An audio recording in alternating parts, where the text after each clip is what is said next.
Bonjour à tous et bienvenue à notre live. Aujourd'hui, nous avons fait un effort pour respecter le temps.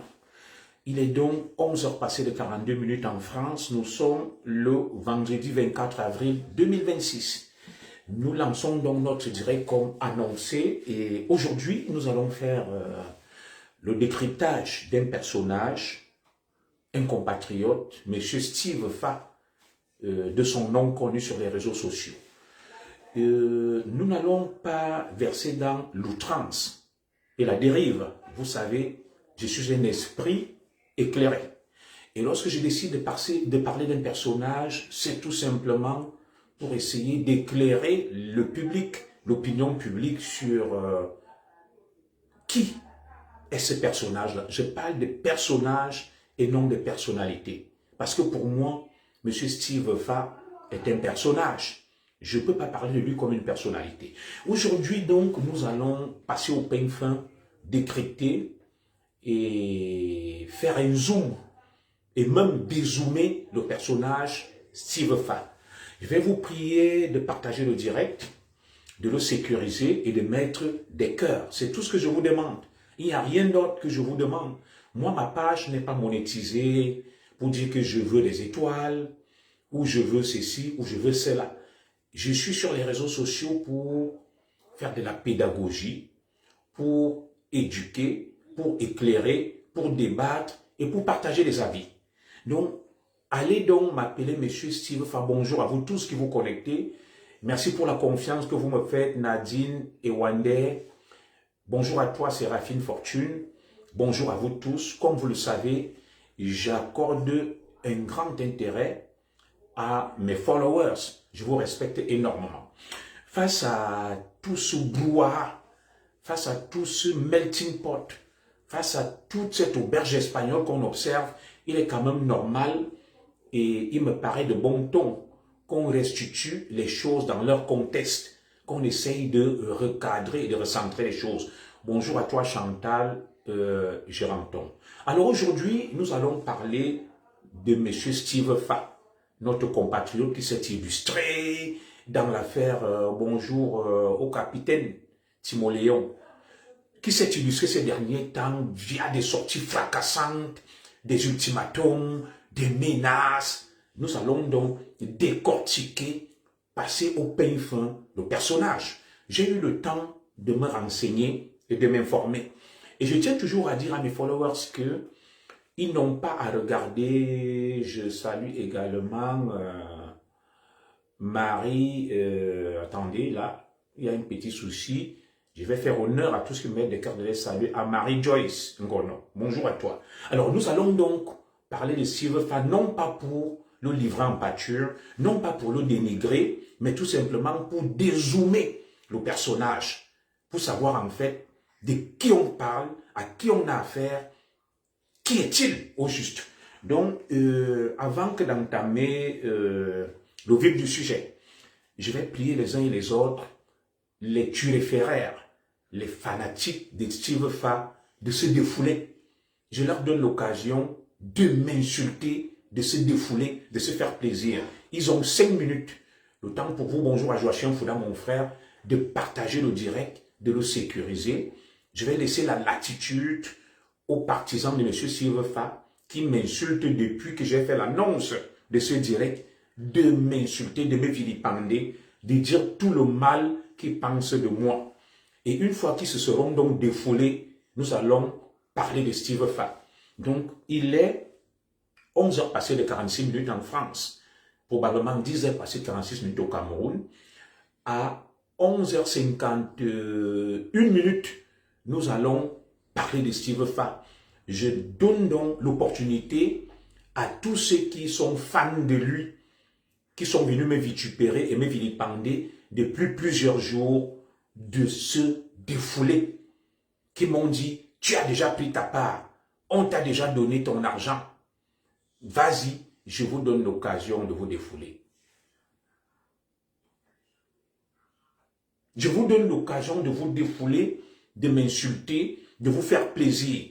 Et lorsque vous aurez terminé, voilà, comme mon frère, si c'est Tamo Jean, tu déranges, c'est bon, mon frère. vas-y, défoule-toi. Et quand vous aurez fini, nous allons parler de Steve Fa. Voilà. Moi, je dérange mon frère Tamo, mais Steve Fa ne dérange pas. Jui Manto ne dérange pas. Paul Tuta ne dérange pas. Allons-y. Je vous ai donné 5 minutes pour vous défouler. Et il n'y aura pas de censure. Dites que Zogo est un traître, Zogo est un corrompu, Zogo a pris de l'argent.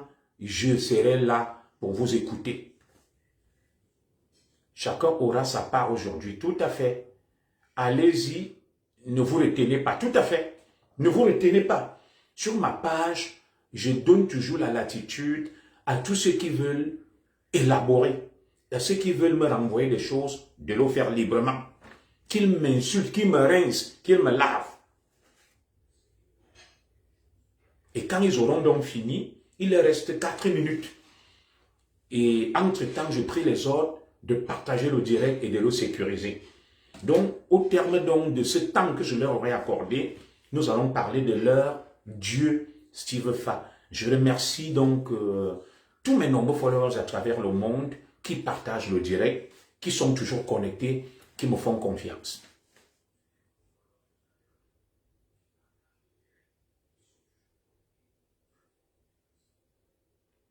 Est-ce que les partisans de M. Steve Fa sont là? Est-ce qu'ils ont fini de se défouler, de m'insulter? Vous voyez, je vais ouvrir un peu, je vais lire quelques insultes là, à la suite de mon annonce, et dès que le temps que je leur ai accordé va s'écouler, nous allons parler de leur Dieu. Voilà. Nous allons parler de leur Dieu. Je leur laisse la latitude de me rincer, de me laver, de m'essorer. Voilà. Et quand ils auront fini, nous allons passer à l'essentiel. J'ai reçu 10 000 insultes ce matin en parlant de M. Steve Fa. Voilà. Vous voyez, mon direct à 13 h sur Steve Fa, j'ai reçu 10 000 insultes. 10 000. Donc là, il nous reste 3 minutes pour que les partisans de M. Steve Fa ne se sentent pas lésés, muselés, bâillonnés, ostracisés. Je leur donne donc leur temps de gloire pour dire que Zogo est trop beau, Zogo est trop laid, Zogo est ceci, Zogo est corrompu, Zogo est un tintin, Zogo est un clown, Zogo est jaloux de Steve Fa. Quand ils auront donc fini de m'insulter, nous allons parler du personnage, nous allons le dézoomer afin que le grand public sache qui est Steve Fa, qui donne des leçons à tout le monde. Parce que moi, j'appelle les gens par leur nom. J'appelle des gens par leur nom. Je ne passe pas par des raccourcis. J'appelle Zogo Zogo. J'appelle le chien chien. Il faut demander ton Yama tranquillement, Tamo, Jean, il n'y a pas de problème mon frère. Tu as l'occasion de te défouler, de me dire tout ce que tu penses. Et ne crains rien, il n'y aura pas de représailles ni de censure aujourd'hui. Tu peux même m'insulter, bro. Voilà. Défoulez-vous et comme ça au moins, ça va vous faire plaisir. Lorsque vous aurez fini de vous défouler, on va aborder le sujet. Il reste 1 minute. Au terme de cette minute-là, boum, on ouvre les hostilités. Les charognards, les hyènes, ils ont pris des millions au sol. Voilà. Chacun doit se défouler et dire ce qu'il pense. Alors, nous avons donc laissé le temps aux partisans des insultes, de l'invective, et ceux qui ne supportent pas la contradiction de s'exprimer, de dire ce qu'ils pensent. Et maintenant, nous rentrons dans le vif du sujet. Mesdames et messieurs, j'ai pris le temps de m'informer, de me renseigner sur le personnage Steve Fa, le modèle de la jeunesse camerounaise, le modèle de réussite qui a été décoré par l'État du Cameroun. C'est lui-là même qui donnait des leçons à tout le monde. Vous avez vu de manière tout à fait spectaculaire et rocambolesque, il a adressé un ultimatum à M. Mbieno, son frère Bamileke, pour lui dire, je te donne tel nombre de minutes. Si tu ne libères pas Aïcha, tu vas voir ce que je vais te faire. Face à ça, j'ai dit, ce Cameroun même, on ne le comprend plus. Je ne sais pas. Qu'est devenu Steve Fa? Qui est-il? pour parler de manière aussi péremptoire, de manière aussi sûre, de manière aussi arrogante. Comme si c'est lui qui dirige le Cameroun. Il fixe un ultimatum à un citoyen qui a saisi la justice camerounaise afin qu'elle tranche au nom du peuple camerounais. Steve Fa lui reproche à M. Mbienou d'avoir saisi la justice camerounaise. Steve Fa reproche à un citoyen camerounais de faire appel à la justice afin de trancher sur un litige qui l'oppose à un autre Camerounais. Ça veut donc dire que pour Steve Fa, les problèmes doivent se régler au quartier comme au Far West. Le Cameroun n'est pas un état de droit. Personne ne doit se plaindre, personne ne doit rien dire. Tout le monde doit accepter qu'on le vilipende, qu'on insulte. La justice n'existe plus pour Steve Fa. Oui. Il est libre de défendre une femme. Vous voyez, c'est ma sœur Ricardo de Tata Lolo qui vient me le dire. Il est libre de défendre une femme. Qui a dit à Steve Fa de ne pas défendre une femme? La liberté de Steve Fa s'arrête là où commence celle de l'autre. Autant il est libre de défendre une femme, autant M. Mbienou Steven est aussi libre de saisir la justice pour trancher un litige qui l'oppose à une de ses compatriotes. Autant nous jouissons de la liberté, autant les autres doivent aussi en jouir. Alors, je vais donc poser une petite question à Steve Fa. Vous voyez, le Cameroun, voilà des individus qu'on a fabriqués, les Steve Fa, qui sortent de nulle part, de l'ex nihilo. Nous sommes assis chez nous. Nous voyons un individu qui commence à courir dès qu'il y a un fait divers. Il court, il filme, il fait le reportage. Après ça, il commence à découper les vidéos des autres, à faire la minute du peuple. Et au bout du rouleau, on constate qu'il est devenu nouveau riche et milliardaire. Il roule dans les anacondas. Il construit des immeubles. Voilà donc le modèle de réussite de la jeunesse camerounaise. Celui qui donne des leçons à tout le monde. Steve Fa sort de l'ex-nihilo, du vide. Il commence à courir à gauche, à droite. Dès qu'il y a un fait divers, il se lève. Oui, il faut passer, il n'y a pas de problème. Dès qu'il y a un fait divers, il se lève, il commence à parler et il commence à parler, à faire des déclarations. Il filme. Après qu'il soit passé de, je sais pas, d'influencer des faits divers, il a commencé à découper nos vidéos, la minute du peuple. Après, dans la minute du peuple, Steve Fa est devenu ami des ministres milliardaires. De manière miraculeuse et soudaine. Voilà la réussite au Cameroun. Et à ce jour, ce Steve Fa a été décoré. On dit donc à tous les Camerounais que faites comme lui. Partez du néant, enrichissez-vous sans savoir comment, et puis vous allez devenir des modèles. Alors, lorsque j'active mes réseaux, bonjour à toi, ma coordonnatrice Guylaine Chapuis, pour savoir qui est Steve Fa. Voilà ce qu'on me dit sur le personnage. Vous voyez Steve Fa, on va essayer de faire une étude analogique et comparative entre Steven Mbienou et Steve Fa. Steve Fa reproche à M. Mbienou de saisir la justice camerounaise pour trancher un litige qui l'oppose à une de ses compatriotes. Voilà le reproche de Steve Fa. Il lui fixe des ultimatums. Il lui dit, je te donne 10 heures pour qu'elle soit libérée. Et si ces 10 heures sont passées, tu verras ce que je vais te faire. On s'arrête un peu là.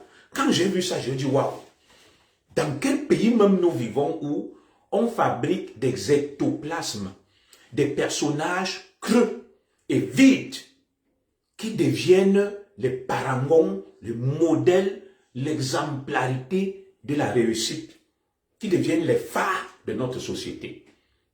Le Cameroun de demain que nous voulons mettre en place. Lorsque vous voyez Steve Fa, je ne vais pas m'attaquer à lui, à sa vie privée. On ne sait pas d'où il vient. A-t-il même une femme? A-t-il déjà une copine? A-t-il des enfants? Nous ne savons pas. Au Cameroun, le succès est miraculeux. Tout le monde peut devenir riche et milliardaire du jour au lendemain sans savoir comment il a fait. Et on commence à l'ovationner et à le décorer. Voilà la réussite à la camerounaise. Alors, lorsque nous prenons notre Steve Fa marche avec tous les ministres. Il est proche de tous les ministres camerounais. Le même Steve Fa va critiquer le régime camerounais. Il va dire que Paul Biya est trop vieux et que Paul Biya doit quitter le pouvoir. Mais le même Steve Fa est avec tous les ministres de Paul Biya. Je vous ai toujours dit que pour comprendre l'ambiguïté du système actuel et les liens incestueux et ambigus qu'il y a entre certains de la base et des oligarques du système, il faut s'inspirer du système de Steve Fa. Steve Fa est un personnage hybride. On ne sait pas où il est. Il critique la gouvernance de Paul Biya. Il trouve que le Cameroun va très mal et que Paul Biya n'a rien fait et que Paul Biya est trop vieux. Mais curieusement, le même Steve Fa est avec le ministre de Paul Biya. Il fait des reportages, tantôt au ministère de la Santé, tantôt au port autonome de Douala. On le voit sur les photos avec notre grand M. Ferdinand Ngongo. Il est partout, mais en même temps, il pense que le régime ne marche pas. Ça, c'est donc le prototype de ce que j'appelle la fourberie des Grassfield. Steve Fa ne peut pas nous expliquer cette ambivalence et cette ambiguïté.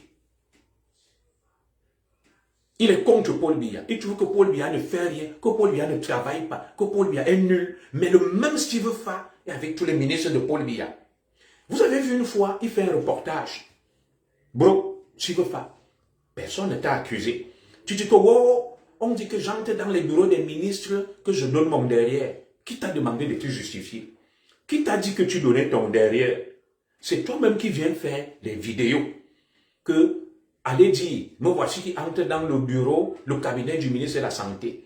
On a vu le même Steve Fa entrer dans un cercueil pour remplir ses conditions et le transformer en jeu et en théâtre. Alors que la scène était tout simplement incroyable. Dans un cercueil. Il entre dans un cercueil, il croit amuser la galerie alors qu'il est en train de remplir ses conditions. Voilà donc le Cameroun que nous voulons. Alors, nous allons dézoomer le personnage.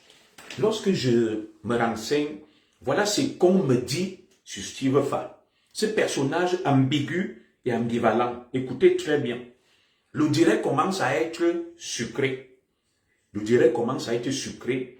Vous savez que j'ai des réseaux partout, j'ai le bras très long. J'ai appelé mes réseaux depuis hier.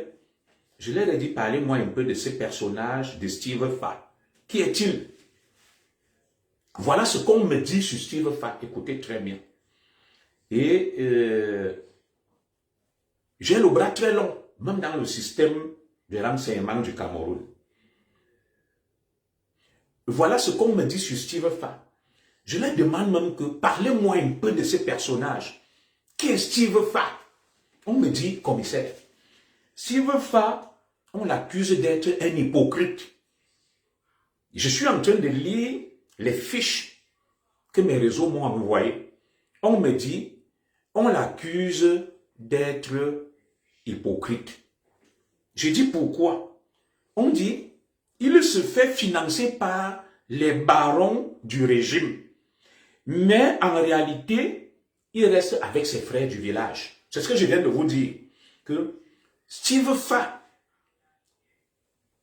critique le régime, est contre le président Paul Biya, trouve qu'il est vieux, qu'il n'a rien fait. Mais Steve Fa est toujours avec les ministres. Il fait des reportages, il fait tout. Pourquoi ces ministres ne donnent pas les mêmes reportages aux autres influenceurs et blogueurs? Pourquoi seulement à Steve Fa, le grand donneur de leçons?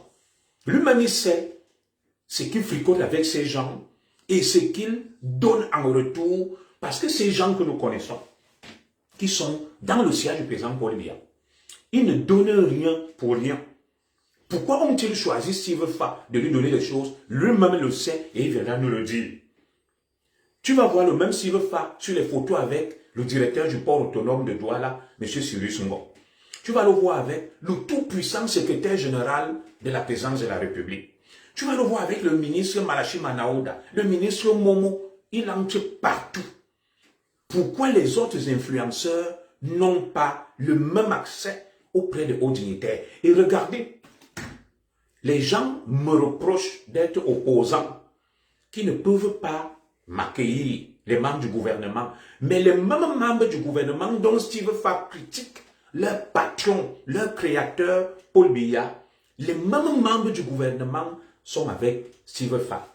Quel paradoxe!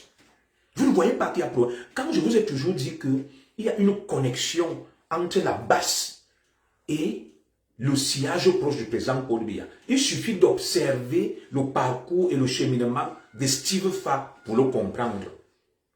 Quand tu observes, c'est là où tu comprends que c'est un jeu entre certains membres du régime et des soi-disant membres de la base. L'exemple de Steve Fa est assez révélateur. Que Steve Fa, grand opposant farouche au président Paul Biya, qui a fait des sorties fracassantes contre le président Paul Biya, mais le même Steve Fa est avec les hauts dignitaires du régime. Quel étrange paradoxe! C'est pour ça qu'on nous a toujours dit que ce que ces gars font, il y a des mains noires cachées derrière, qui font semblant. Steve Fa, grand ennemi opposant, mais il est avec tous les ministres. Je continue à vous lire ma fiche de renseignement. On me dit, Steve Fa se fait financer par les barons du régime, mais il reste toujours avec ses frères du village. Et tout le monde dit que c'est un grand qui a la présidence de la République, qui l'aurait aidé à réaliser ses investissements. Je vais m'arrêter un temps de sorte sur ça. Si le Fa est venu ici, il a fait du bruit que j'ai construit la farniente et qu'il aurait dépensé 500 millions. Dites-moi, où est-ce que Steve Fa peut prendre 500 millions en découpant les vidéos, en faisant les publicités qu'il fait? Comment a-t-il pu, bonjour à toi Alain Christian, comment Steve Fa a-t-il pu avoir 500 millions pour construire la farniente? Il a pris cet argent où? Peut-il le justifier? Lorsqu'il se lève aujourd'hui, il se met à donner des leçons à des citoyens camerounais et il vient nous dire que, voilà, vous dites là que c'est un prêtre, non. Lui, il est venu nous dire qu'il a construit la farniente et que ça a coûté 500 millions. Où a-t-il pris cet argent? En découpant les vidéos? En faisant ce qu'il fait là? Je n'en sais rien. Je continue. Alors, comment peut-il donc servir de prêtre? Non. D'après ce que vous dites, ce n'est pas moi qui l'accuse, hein, à des membres du gouvernement dont il accuse leur patron d'être un voleur, un détourneur de fonds publics, un malhonnête et un incompétent. Ça veut dire qu'il est complice donc de ces détournements de fonds publics, parce que quiconque sert de prêter nom à un voleur est complice. Donc vous voyez donc les paradoxes du personnage, le clair-obscur, le sucré-salé, un pied devant, un pied derrière. Ils vont te dire que les Ogo, les Alain Christian Zanga sont propriétaires du Cameroun. Mais derrière, ils ont des liens incestueux avec des membres du gouvernement. Nous voici, nous, les influenceurs et camps, les Alain Christian Zanga et moi. Il y a même Alain Jules Meignet au Cameroun qui défend le régime. Alors que s'il veut faire critique le régime, vous avez déjà vu un ministre recevoir Alain Jules Meignet ou Alain Christian Zanga. Disons que moi, j'ai attaqué Paul Biya. Pourquoi le même régime ne reçoit pas l'Alain Jules Meignet, l'Alain Christian Zanga et leur permet aussi de faire les reportages et de gagner des marchés publics? Et c'est ce Steve Fa qui va se lever, qui va aboyer, qui va hurler, qui va crier. Je vais continuer. Tout le monde dit que c'est un grand de la présidence de la République qui lui aurait donné l'argent pour construire sa fameuse farniente. Je ne donne pas le nom du grand, mais suivez mon regard. Voilà ce que la fiche de renseignement m'envoie sur Steve Fa. Ce qu'on m'envoie sur lui, je suis en train de lire. Hein. Et on dit qu'il connaît tous les ministres de la République, mais lors de la dernière élection présidentielle, ça commence à devenir intéressant. Il a fait campagne où et quand.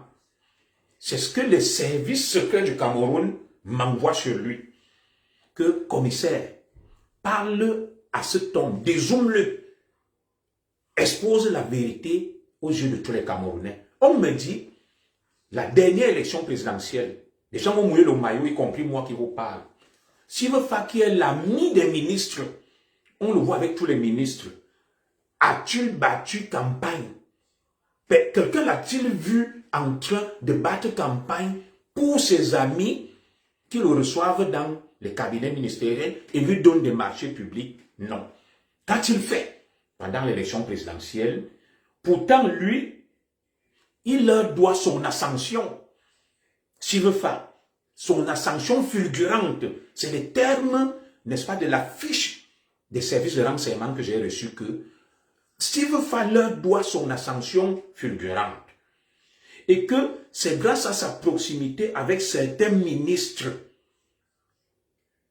qu'il a pu gagner des marchés. Et ils ont déjà donné ces marchés à quel fils et quand influenceur.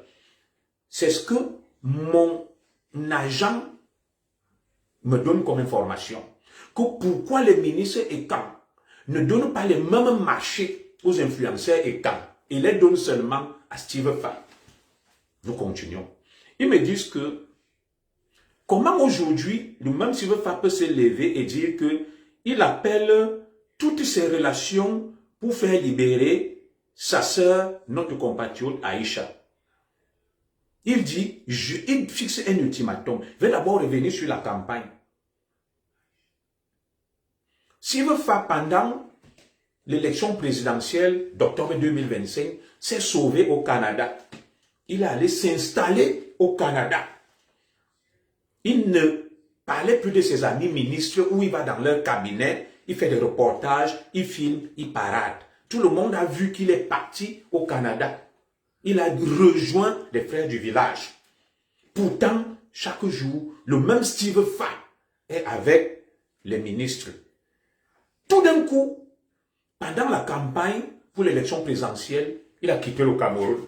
Il allait s'installer au Canada. Il a attendu que l'élection passe pour qu'il revienne. Est-ce que vous voyez un hypocrite? Est-ce que vous voyez un fourbe? Voilà donc le côté clair-obscur de certains grands donneurs de leçons. Nous continuons. On me dit donc là que Steve Fa reproche à M. Mbienou d'user de ce qu'on appelle le trafic d'influence, qu'il a le bras long et que lui, il n'est pas d'accord avec ça. Et quand j'ai suivi ça, j'ai dit waouh, comment le même Steve Fa qui reproche à M. Mbienou d'user du trafic d'influence menace M. Mbienou que s'il ne libère pas Aïcha dans 10 heures, il va passer des coups de fil et faire libérer Aïcha. Ça veut dire que lui-même, ce qu'il reproche à M. Mbienou, c'est exactement ce qu'il fait. C'est exactement ce que M. Steve Fa fait. Le trafic d'influence, les coups de fil. Lui qui reproche au gouvernement d'être incompétent, corrompu. Donc, il reconnaît la possibilité de passer des coups de fil. Donc, quand j'analyse ça, je dis, waouh. M. Steve Fa dit qu'il est menacé par Steven Mbienou, qui le harcèle, qui, vous avez lu la longue sortie qu'il a fait contre M. Mbienou. Finalement, le même Steve Fa qui menace M. Mbienou se plaint d'être menacé par M. Mbienou. Où est la logique? Où est la logique dans la démarche de M. Steve Fa?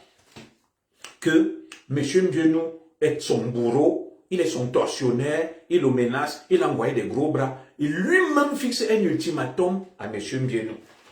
Il menace M. Mbienou. Tout en se plaignant de M. Mbienou comme étant son bourreau. Où est la logique? Dites-moi. Sauf s'il est fou. Le même Steve Fa se plaint de la persécution de Mbienou et dit qu'il veut protéger Aïcha. Mais curieusement, le même Steve Fa n'arrive pas à se protéger contre M. Mbienou. Mais il offre sa protection à Aïcha. Dites-moi où est la logique dans cette démarche-là. Il se plaint de M. Mbienou, que M. Mbienou est son bourreau. Il se plaint de M. Mbienou, que M. Mbienou est son bourreau. Il se plaint que M. Mbienou use du trafic d'influence et passe des coups de fil. Il dit qu'il n'est pas protégé, il demande la protection par rapport aux menaces de M. Mbienou. Mais lui-même menace M. Mbienou. Fixe des ultimatums à M. Mbienou et dit qu'il va passer des coups de fil pour obtenir la libération de Aïcha.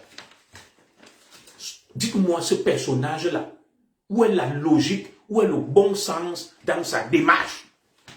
Elle est où, la logique? Elle est où, la logique, dans sa démarche? Il n'arrive pas à se protéger lui-même de M. Mbienou, mais il va protéger Aïcha de M. Mbienou.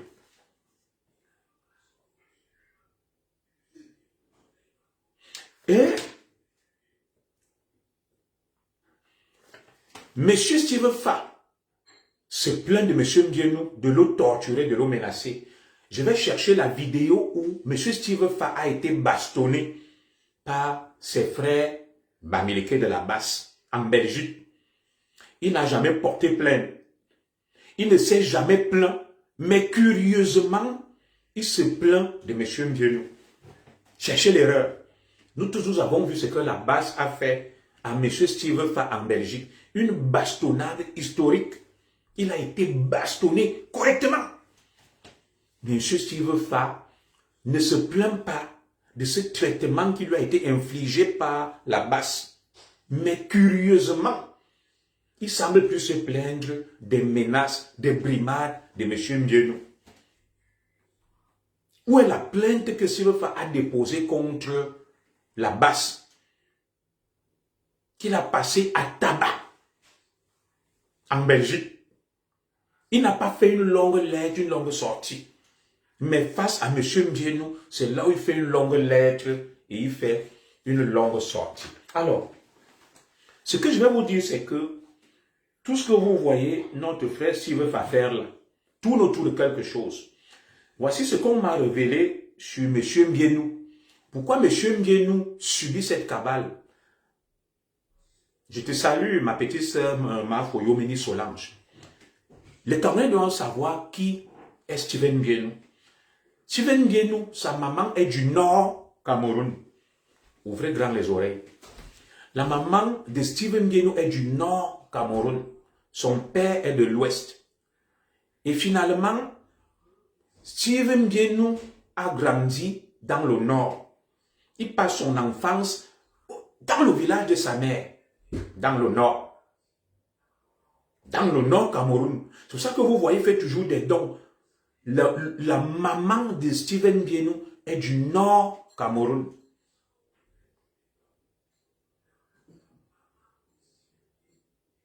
Du Nord Cameroun. Et il passe donc son enfance dans le Nord.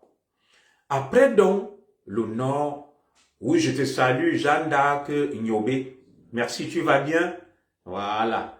Je salue tout le monde et autant que je peux, Vanessa, Abagne, Amania, je vous salue et tout ça. Alors, Steven Mbienou, après donc le Nord, va venir passer, non, sa mère est Bamileke. Je vous dis que la mère de Steven Mbienou est du Nord. C'est son père qui est Bamileke.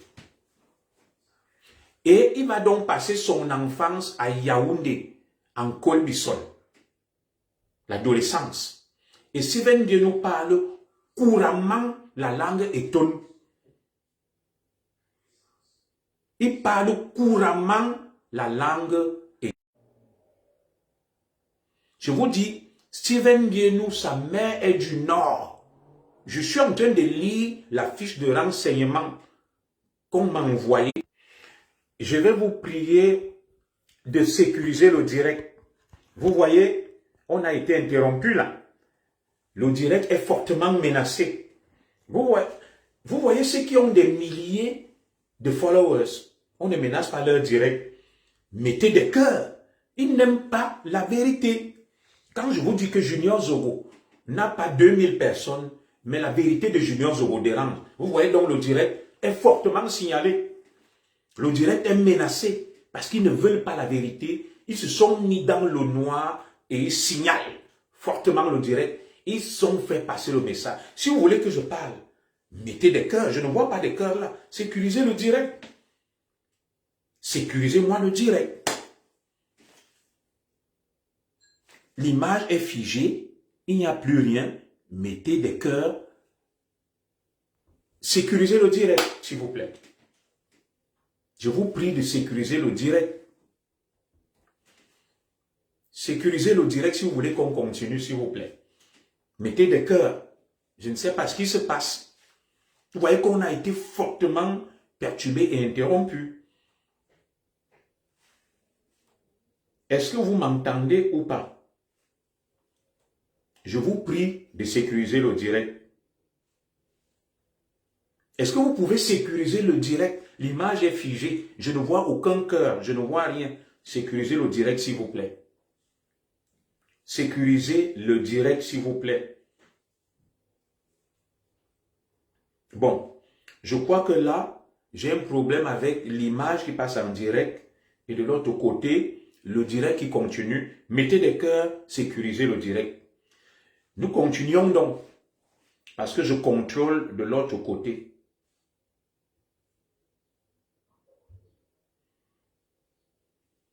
Je continue de l'autre côté. Monsieur Steven Rodrigue Biénou, d'après la fiche de renseignement que j'ai obtenue, sa mère est du Nord, Cameroun, et il a grandi en Colbison.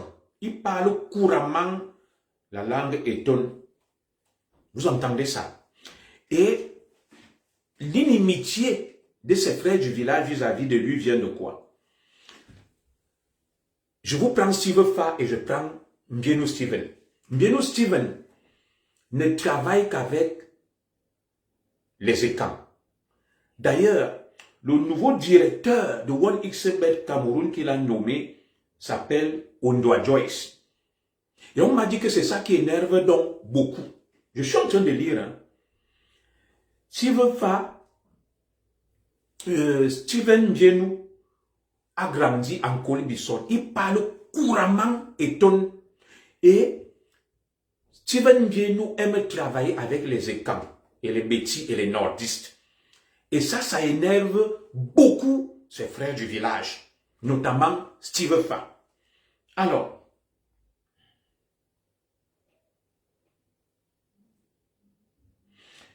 Biénou traîne donc rarement avec ses frères du village, du côté de son père, mais en réalité, ce qui m'a été dit, c'est que c'est plutôt sa femme, Muriel Blanche, qui a essayé de venir rééquilibrer les choses depuis qu'ils sont mariés, parce que Steven Biénou travaille énormément avec les écans et les nordistes, et c'est pour ça que ses frères du village lui en veulent et n'osent pas dire la vérité.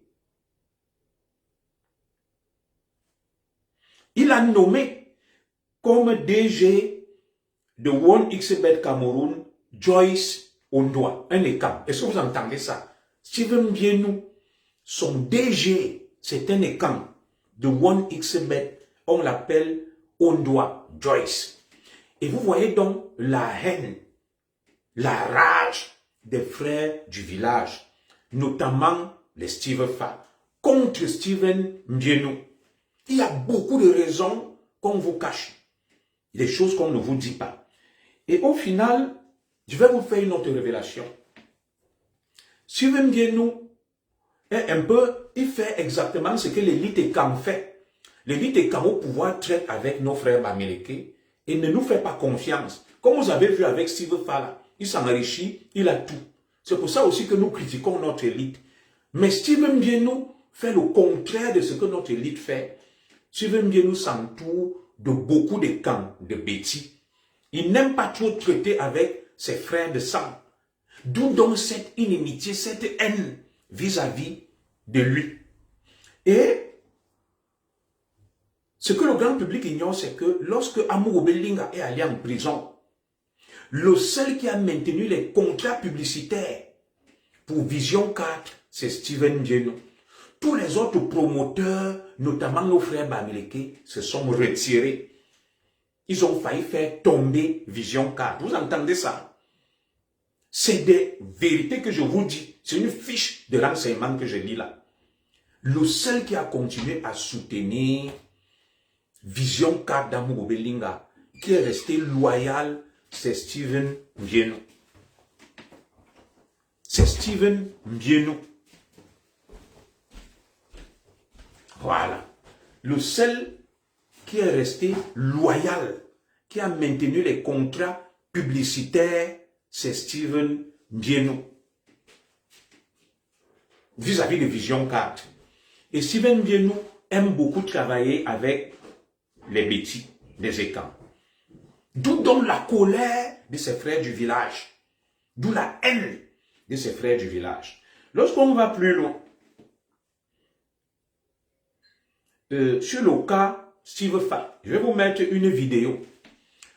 L'un des contentieux que Steve Fa a avec Mbienou, on me l'a envoyé. On me dit, vous vous souvenez d'une affaire de quelques badauds qui se sont levés. Ils ont dit qu'ils ont gagné 17 milliards en jouant à 1xBet. Je vais vous mettre la vidéo de Steve Fa qui va rencontrer ses enfants. Vous allez comprendre quelque chose. Pourquoi il en veut à Mbienou. Voici la vidéo. On m'a expliqué clairement la cause de la haine et de l'inimitié de Steve Fa. Il va vendre le rêve à des enfants qu'ils ont gagné 17 milliards de francs CFA en jouant à 1xBet. Il va rencontrer ses enfants et leur dit, je serai l'entremetteur, je vais récupérer cet argent, donnez-moi un pourcentage. Pourtant, les statuts de 1xBet disent que personne au Cameroun ne peut gagner plus de 400 millions de francs CFA. Je vous montre, comment on l'appelle, Steve Fa, qui va rencontrer ses badauds et leur vend le rêve qu'ils ont gagné 17 milliards de francs CFA. Vous allez comprendre sa haine vis-à-vis de M. Mbienou. Écoutez, et je vais vous montrer les images. Voilà ça.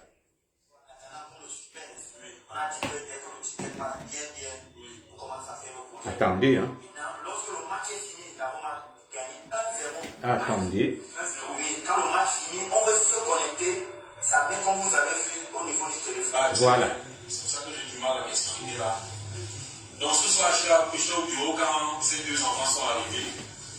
Et puis voilà, ce sont eux qui font le buzz sur les réseaux sociaux par rapport à l'histoire de 13 milliards. Et après vérification, cette histoire est bel et bien vraie.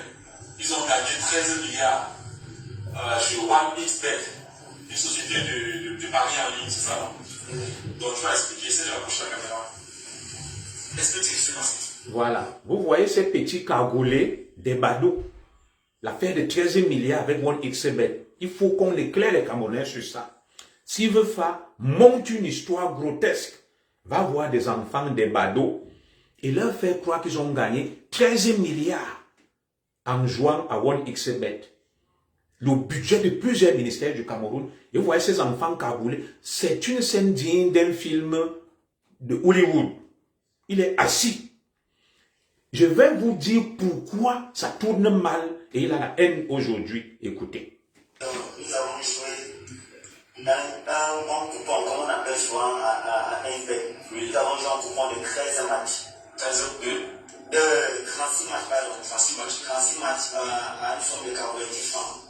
Le dernier match, il restait 3 matchs.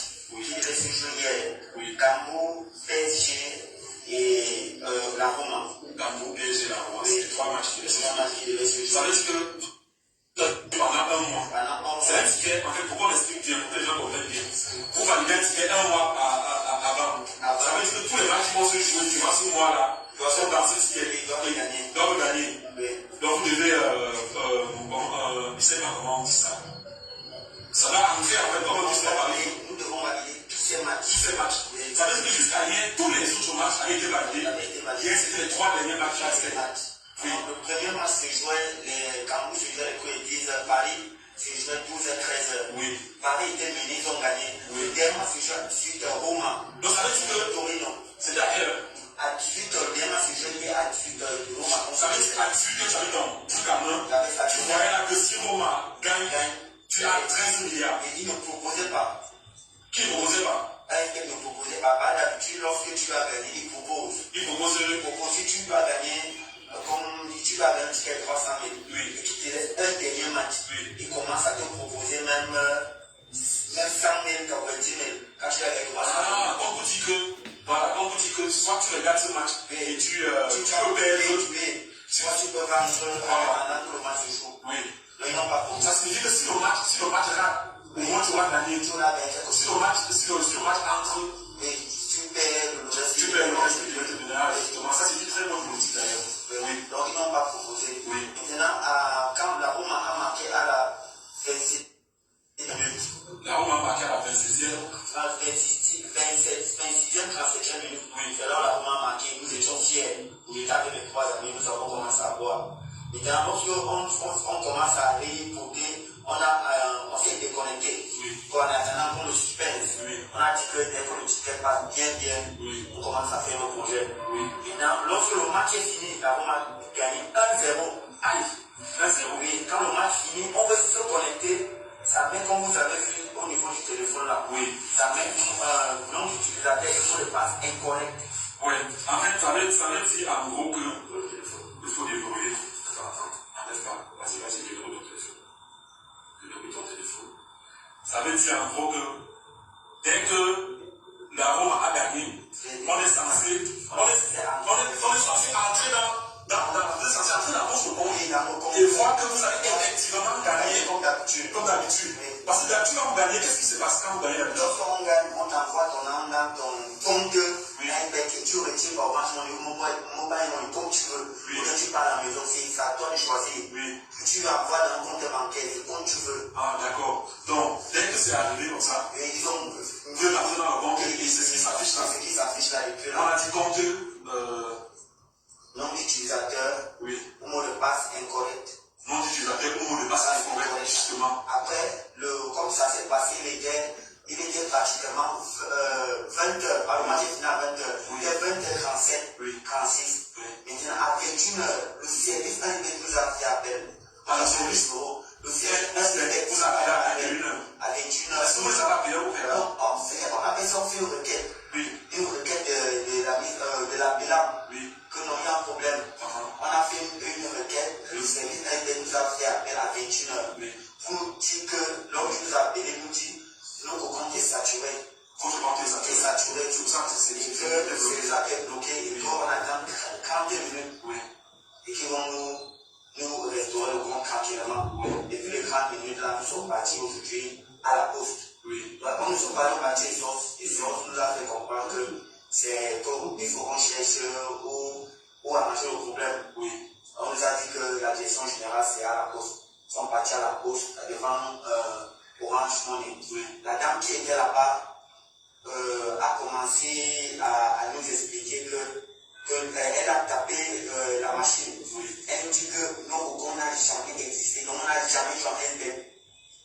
On n'a jamais existé. Jamais joué. On lui montre le code ID qu'on appelle le serial et le mot de passe. On lui donne le numéro et ça n'a jamais fait. On lui montre même les transactions entre mobile money et SBM. Comment on fait souvent les dépôts et les retraits.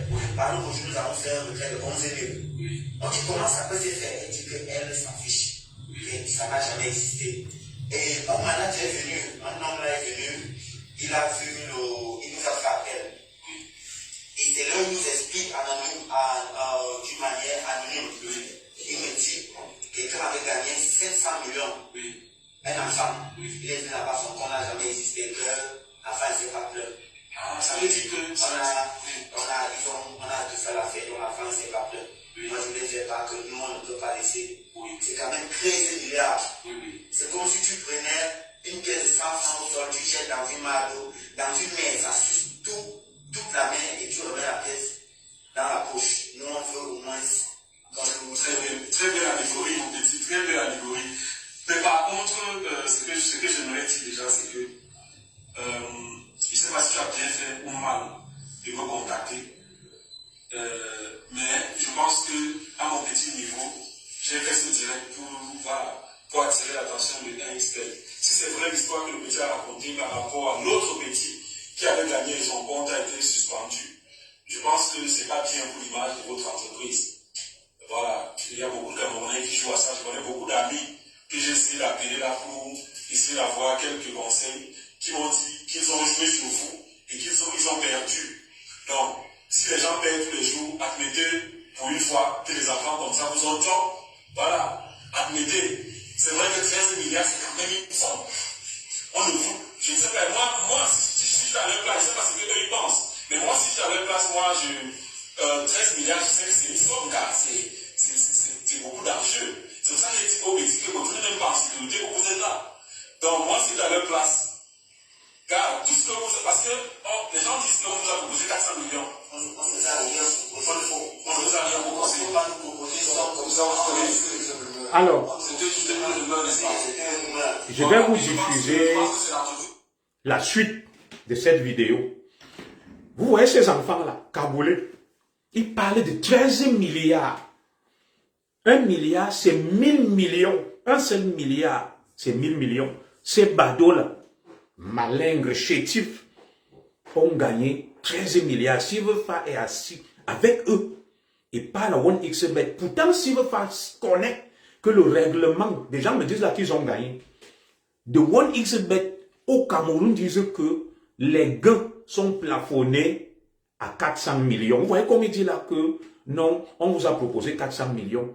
Donc, il n'est pas possible que quelqu'un touche un tel pactole en jouant à OneXBet au Cameroun.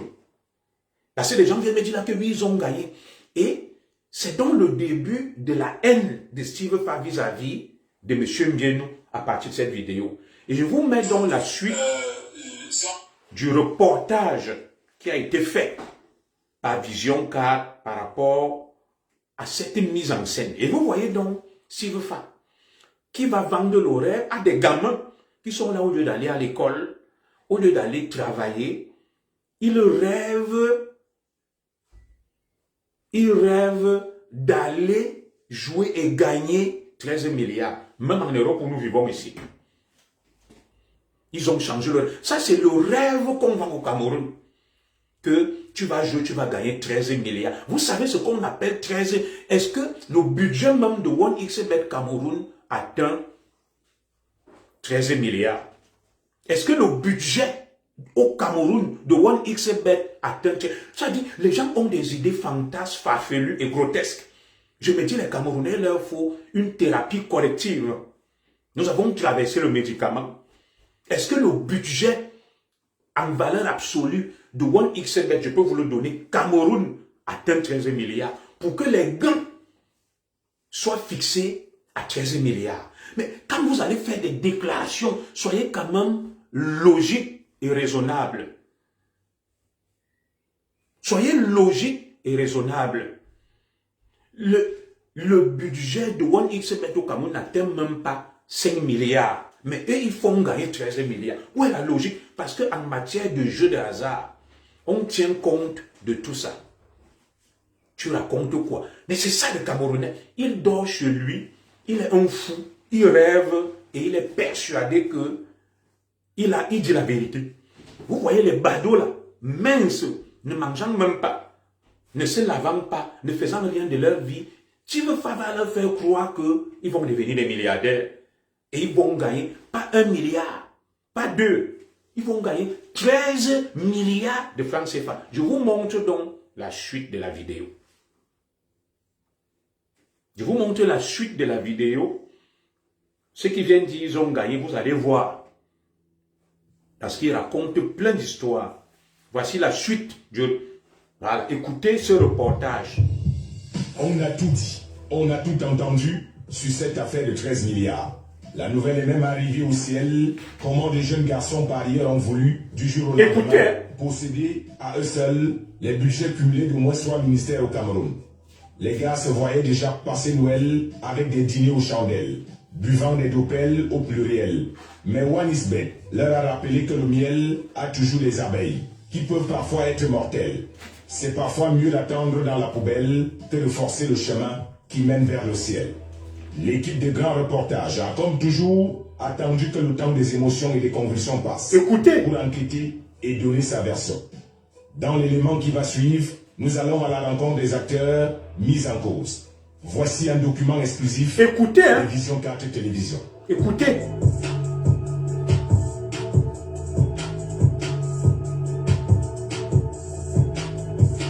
Rodrigue, 26 ans, Anderson, 27 ans et Thierry, 28 ans. Se baladant avec des lampes torches en plein soleil, cherchant Wanisbet. Ils sont des potentiels milliardaires, mais au regard de leur démarche, cette éventualité s'achemine vers un cauchemar. Pour gagner 13 milliards, Écoutez. nous avons joué 36 matchs. Les 36 matchs là se jouaient dans une période bien déterminée, du 3 au 28. Et le 28, il restait juste 2 matchs, Paris Saint-Germain et la Roma. Une théorie balayée comme des ordures ménagères par les responsables de Wanisbet. Nos parieurs connaissent la procédure à suivre pour pouvoir faire les réclamations. Donc, nous attendons jusqu'à présent que ces parieurs-là fassent une réclamation formelle, c'est-à-dire qu'ils fassent parvenir la CENI, qui est une preuve de justification, et qu'ils fassent aussi également parvenir le ticket gagnant qu'ils ont en leur possession. Ce qui s'assimile désormais comme une guerre d'arguments, les gars exposent leurs preuves. En voulant se connecter, on nous met mot de passe incorrect. Wanisbet est formel et sans ambiguïté. Écoutez. Ces parieurs n'ont pas gagné.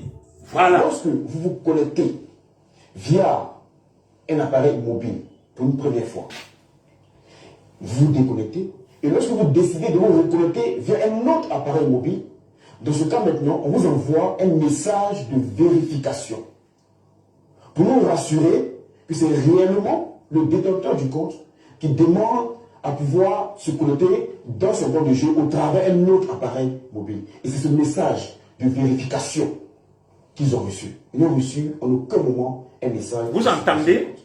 Ils accusent d'ailleurs le blogueur et influenceur Sivefa d'être un pentecôtiste de l'ambiance. Un homme qui se fait tout le temps passer pour un bon samaritain, se baladant dans les jardins des stades de la CAN de football, dont l'un a pris trop de butin. Il vient se mêler d'une affaire de copains comme un chérubin, alors qu'en réalité, c'est un pharisien, qui ne sait pas qu'un jour, les parrains de ce terrain inachevé passeront devant le Sanhédrin et apprendront à lire le livre de Corinthiens et d'Éphésiens. Monsieur le journaliste, je vais vous dire, depuis le début de cette histoire, nous avons tout entendu. Et nous déplorons Écoutez. tout propos diffamatoire visant à ternir l'image de notre entreprise. Cette entreprise embauche beaucoup de Camerounais. Nous avons nous-mêmes essayé de comprendre comment ça se passe. Les Écoutez. joueurs du Bali Bali et du Ndjangi ont les rêves plein la tête et Wanisbet est là pour les accompagner. Écoutez. Nous avons des parieurs qui gagnent des millions de francs CFA chaque jour. Et nous payons ces parieurs-là. Nous avons des parieurs, par exemple, à Douala, qui ont gagné 142 millions de francs CFA. Nous avons payé ces parieurs-là. Mais nous n'avons pas fait de cela un tapage médiatique pour ne pas exposer la vie de nos parieurs. Quand on rêve qu'on a gagné 13 milliards au Ndjangi, il faut se réveiller rapidement et vérifier sa culotte si elle n'est pas mouillée par des urines. Parce qu'il y a des blagues, lorsqu'on vous les fait dans votre sommeil, il faut éviter de ronfler. La police des jeux de Wanisbet est en clair. On ne peut excéder un gain de plus de 400 millions de francs CFA. Voilà. Comment les parieurs de tous les... Vous avez entendu, non? Que Zoro, ils ont gagné. Tu mens. La police des jeux de OneXBet est claire. On ne peut excéder un gain de 400 millions. Donc, OneXBet, ils sont des fous.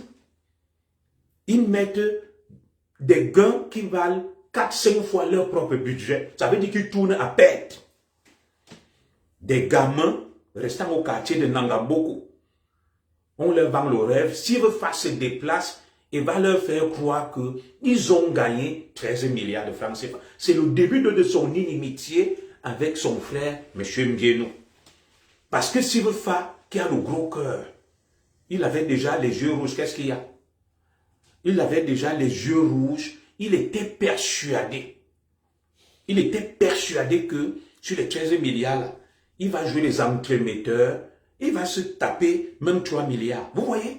Le gain facile. L'argent facile. Voilà. Quelqu'un vient me dire, commissaire Zogo, vous faites une petite erreur. On peut continuer et ça donne même. Voilà le reportage. Moi, j'ai des éléments. Mon frère, moi, je ne discute pas dans le vide et comme au quartier. Si Silverfa les amène, il a dit, vous avez gagné 13 milliards, c'est monté, c'est descendu. Il y a une enquête menée par Vision 4 qui vont vers 1xBet, ils sortent le règlement. Et tu viens me dire, tu fais erreur. Moi, je ne sais pas. Voilà l'enquête, le reportage et la direction de 1xBet qui parle. Vous savez ce qu'on appelle 13 milliards.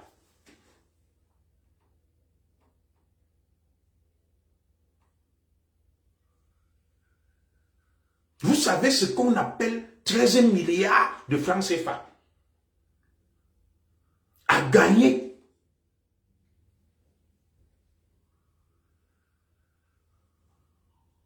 « 13 milliards de francs CFA. Vous avez déjà entendu ça au Cameroun, que quelqu'un a même gagné dans les jeux de hasard 1 milliard de francs CFA. Donc, c'est des gamins de 20 ans, 26 ans. Vous les avez vus là, des Nangamboko. Ils ne partent pas à l'école, ils ne font rien de leur vie.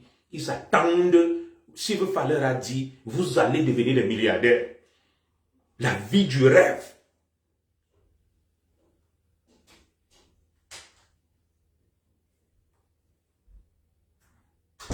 La vie du rêve. Et donc, partant donc de ça, Silverfa n'a jamais digéré. Vous voyez donc les travailleurs, ils te disent qu'ils travaillent beaucoup, qu'ils sont des milliardaires, ils partent s'asseoir, ils vivent du rêve. Même ici, pour gagner au loto, les millions d'euros, c'est très compliqué.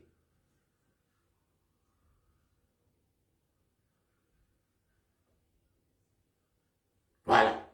Enquête de Vision 4. Oui, mais c'est des patrons de 1xBet qui parlent. Vous allez consulter ce qu'on appelle le règlement de jeu. 13 milliards de francs CFA. Mais il y a des rêves même qui sont fous, qui sont trop beaux pour être vrais. Et voilà donc Silverfa qui monte à gauche, à droite, là où il y a des histoires d'argent tordues. Ce n'est que là qu'on entend parler de lui. Voilà donc le modèle de la jeunesse qui part réunir des enfants, des lunatiques et leur faire croire que les gars, vous êtes devenus des milliardaires.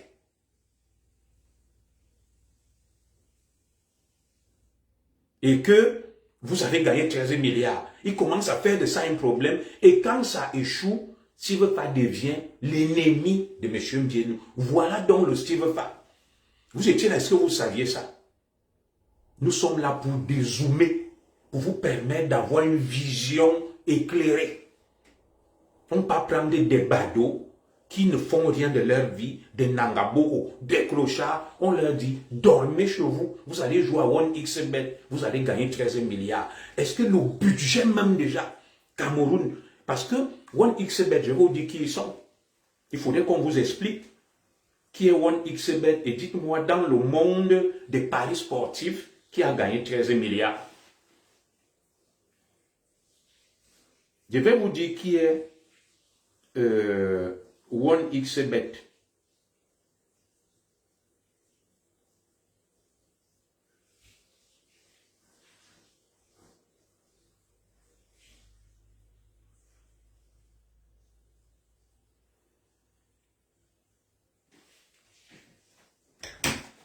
Je vais vous expliquer qui est 1xBet. C'est une holding. C'est une filiale, c'est une multinationale On va en arriver. Tac, tac, tac. Je vous dis qui est 1xBet. Très bien. 1xBet est une multinationale russe, à capitaux russes, qui sponsorise la Ligue des Champions, la Coupe du Monde de football, la Coupe du Monde de basketball, la Coupe du Monde de rugby, la Coupe d'Afrique des Nations, l'Euro, les championnats d'Europe, Espagne, Angleterre, Italie, France. 1xBet sponsorise la Formule 1 aux Émirats Arabes Unis. C'est une grosse machine financière internationale, appartenant aux Russes, mais dont le siège est à Chypre. Vous entendez ça? Alors, ce que je vais donc dire à notre frère, s'il veut faire, c'est quoi? Monsieur Mbienou a fait ses études en Russie. Les Russes lui ont confié la gestion de leur holding pour l'Afrique. Il a pris l'argent des Russes. Il est venu avec au Cameroun pour créer des emplois et investir et faire travailler des Camerounais et les Africains. Steven Mbienou n'a pas volé l'argent de la ligne 94. Steven Mbienou ne s'est pas enrichi au Cameroun. Mais Steve Fa, lui, on ne connaît pas la provenance de sa fortune. Donc, voilà donc un compatriote qui part. Les Russes lui font confiance, lui donnent des milliards pour venir investir au Cameroun et créer des emplois. On commence à le vilipender, à le vitupérer. Vous connaissez combien de familles vivent et travaillent grâce à 1xBet ramené au Cameroun par M. Mbienou Steven. Maintenant, j'entends certains arguments des frères du village qui veulent le dénigrer qu'il a amené le Njambo au Cameroun. 1xBet est une multinationale, vous avez suivi là, qui finance la Champions League, l'Euro et tout le reste, la Formule 1. Ça veut donc dire qu'il n'y a pas qu'au Cameroun où on va dire que le Njambo. Ça veut dire que le monde entier joue à ce Njambo. En France où je suis, il y a la Française des Jeux, il y a 1xBet, il y a le pari mutuel. Les gens parient, ça fait partie des jeux.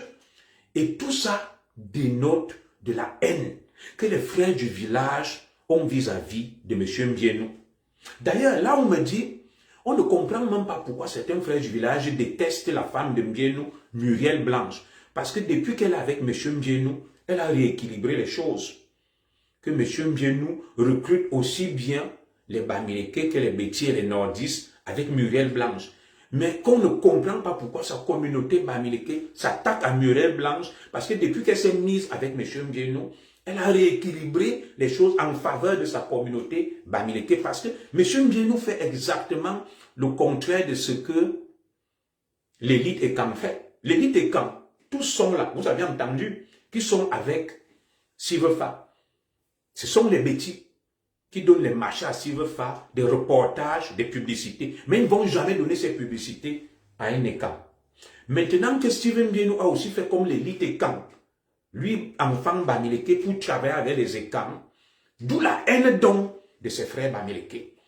Et le DG de 1xBet Cameroun, c'est un Ekam, Joyce Ondoa. Voilà. Est-ce que c'est encore lui qui est venu avec le PMUC? Voilà. Merci, Joséphine Lebel. On accuse Steven Mbienou d'avoir amené le Njambo au Cameroun. Voilà le PMUC, qui est une filiale française corse, qui est un Njambo. Pourquoi les Camerounais ne se plaignent pas? Tout ça, c'est la haine. Parce que M. Steven Mbienou a dit que je ne fais pas la politique. Je ne vais pas financer des hommes politiques. Il est proche de Samuel Eto'o, il est proche des Ekam. Ça énerve les frères du village. D'où cette chape de plomb, toute cette haine. Et hier, je vous disais que la politique de M. Mbienou, c'est un philanthrope, il dit, je préfère aider beaucoup de Camerounais, des petits, en leur donnant le code promo 1xBet, ils font la promotion, et à la fin du mois, ils leur donnent les 200 000, les 300 000, les 400 000. Mais la proposition qui lui a été faite par Steve Fa, je vous ai expliqué. Steve Fa lui a dit, je suis le blogueur le plus connu je te propose de travailler pour OneXBet et d'avoir l'exclusivité. Il a demandé beaucoup d'argent à M. Mbienou. M. Mbienou lui a dit, je préfère répartir cet argent entre plusieurs Camerounais que de te donner ça à toi tout seul. Voilà la deuxième cause de l'inimitié, de la haine, de l'aigreur, de la jalousie de notre frère Steve Fa vis-à-vis de M. Mbienou. Et qu'est-ce que M. Mbienou a fait de mal et de méchant? Qu'est-ce qu'il a fait de mal et de méchant? En disant que, au lieu de te donner tout l'argent, certes, tu es connu plus que les autres petits, mais je préfère répartir ça entre plusieurs petits. Vous allez voir, la plupart de nos petits influenceurs là, ils vivent de ça. Le code promo OneXBet. Et on commence à dire qu'il achète les gens. On commence à dire qu'il corrompt les gens. Il achète les influenceurs, les blogueurs pour être bien vus. Non. Monsieur Steven Mbienou est un digne Camerounais, un patriote, un bienfaiteur qui veut aider la jeunesse camerounaise à la différence de M. Steve Fa. Vous avez déjà vu M. Mbienou, Steven, avec un haut dignitaire sur une photo? Non. Il finance le développement, c'est un investisseur. Dès que ça commence à toucher la politique, il est en retrait. Mais nous voyons les photos de M. Steve Fa avec le secrétaire général à la présidence de la République. C'est son droit, son excellent Ferdinand Gongo, avec le ministre de la Santé, avec le ministre Momo Jean de Dieu, avec le directeur du port autonome de Douala, M. Cyrus Ngo, avec tous les ministres, et ils s'en vantent.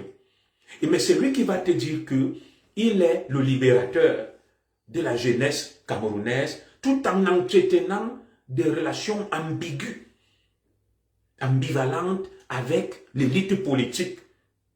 Mais c'est lui qui dit combattre le système. Allez chercher l'erreur. Moi, je ne le comprends plus au final.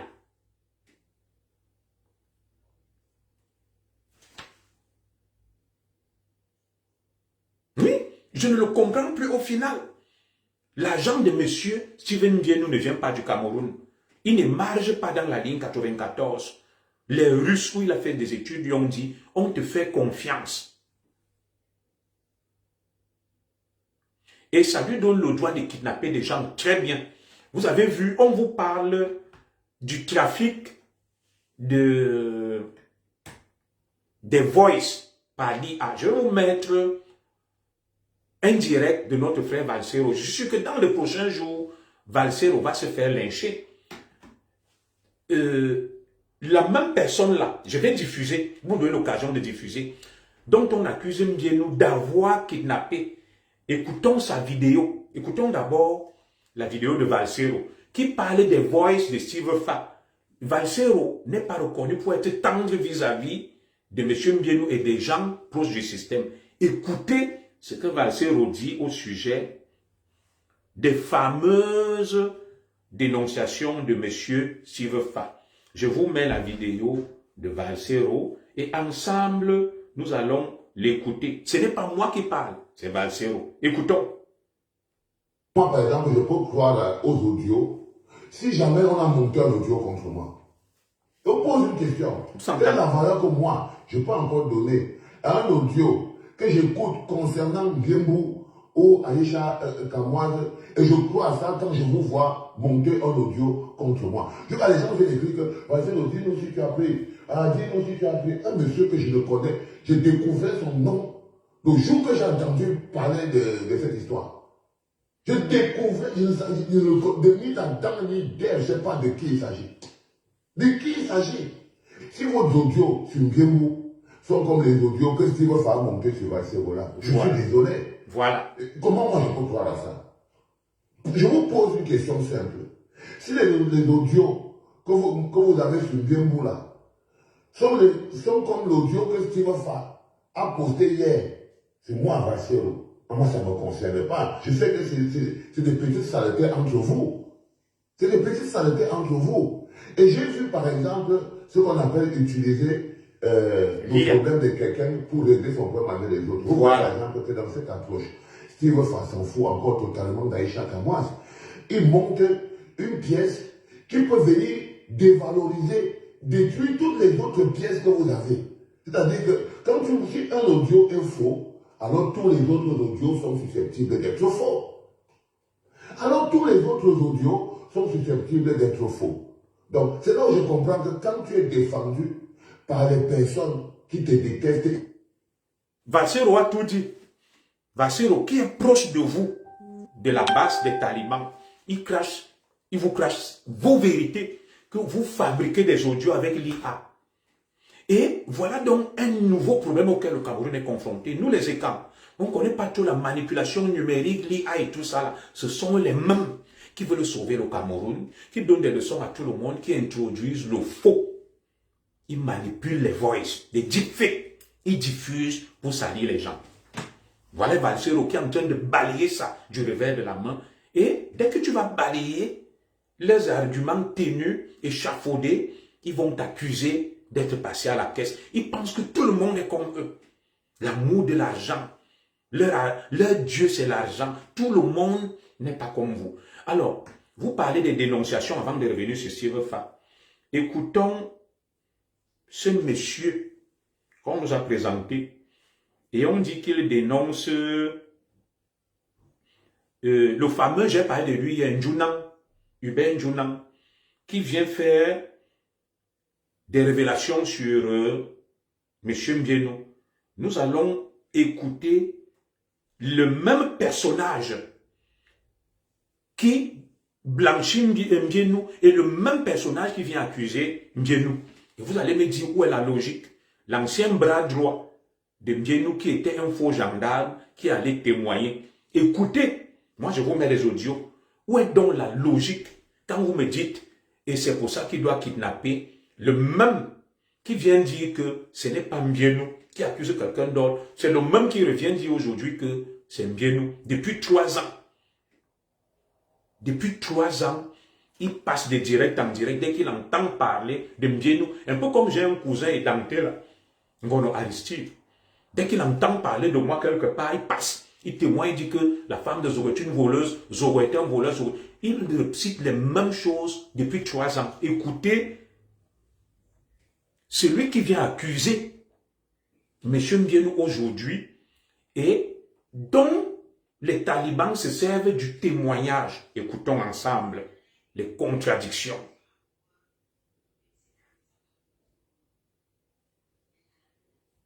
Donc voilà, Njounan, un personnage obscur. Écoutez, hein. Chez moi avec les armes, vandaliser ma maison. Tu as montré pourquoi on dise que c'est... Il accuse le commandant de brigade Nkoulou. Écoutez. Tu as fait arrêter ma femme et mon enfant et mon beau-frère. Tu as vandalisé ma maison. Tu as débranché tous mes caméras. Vous êtes parti avec... Vous avez pris mon passeport, mon permis international, mon acte de naissance. Je t'appelle pour te dire que grand frère, on dit qu'il y a les bandits chez moi. Tu dis que tu as un Mongo à côté. Or que c'est toi qui organisais tout. Grand, c'est méchant, hein, c'est méchant de ta part, mais quand on veut faire la mafia, il faut éviter les familles des gens. Il faut éviter les familles des gens. Voilà, il accuse le commandant de brigade Nkoulou. Et je vais vous mettre là où il parle de lui de manière expresse et claire. Braqué avec une tête de cochon grise. Vous m'avez braqué à 4, puisque toi vous étiez sain. Vous avez pris mon âme. Vous avez fait 4 jours avec mon âme. Vous m'avez dit, vous me donnez 2 jours. Si je ne m'aligne pas avec vous, vous finissez avec moi et ma famille. Bon, du coup, j'étais obligé de m'aligner avec vous, puisqu'il y a déjà une mort d'homme dans ma famille. Il y a une mort d'homme dans ma famille. Voilà la fille de ma grande soeur qu'on a tuée chez moi. Voilà la fille de ma grande soeur qu'on a tuée chez moi. Ça ne fait à peine 1 an. Ça fait à peine 1 an qu'on a tué la fille de ma grande soeur chez moi pour porter l'argent. Voilà la fille de ma grande soeur qu'on a tuée chez moi. Ça fait à peine 1 an.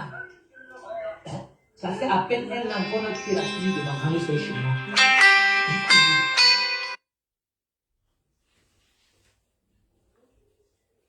Je vais sortir le témoignage où il blanchit.